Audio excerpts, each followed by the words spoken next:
Regardez bien, vous allez voir la Lune se former sous vos yeux.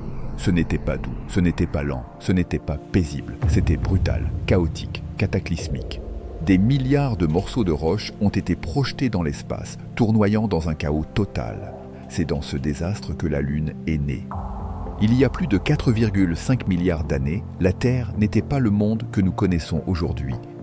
C'était une planète jeune, en fusion, recouverte de magma incandescent, avec une atmosphère naissante et instable. Et Theia, un corps presque de la taille de Mars, s'approchant à des vitesses inimaginables, plusieurs kilomètres par seconde. Lorsque Theia a percuté la Terre, l'énergie libérée était colossale, l'équivalent de centaines de millions de bombes atomiques concentrées en un seul choc. Une partie de la Terre et de Theia a été vaporisée et des milliards de morceaux de roche ont été projetés dans l'espace. Ces débris ne flottaient pas au hasard.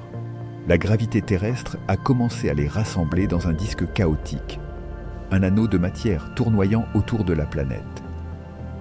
C'est à partir de ce chaos que tout allait commencer. Chaque collision entre les débris a petit à petit assemblé des fragments plus gros. Des centaines, puis des milliers de morceaux se sont fusionnés, formant lentement ce qui allait devenir la Lune.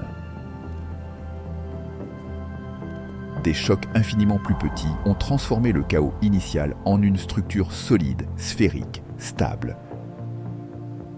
Chaque impact rapprochait la Lune de sa forme finale, et tout ce processus a pris des centaines d'années. Une fois assemblée, la Lune s'est stabilisée sur son orbite. Elle a commencé à influencer la Terre, les marées, la rotation et peut-être même le climat et la vie. Tout ce que nous connaissons aujourd'hui sur notre planète et dans notre ciel découle de ce choc initial.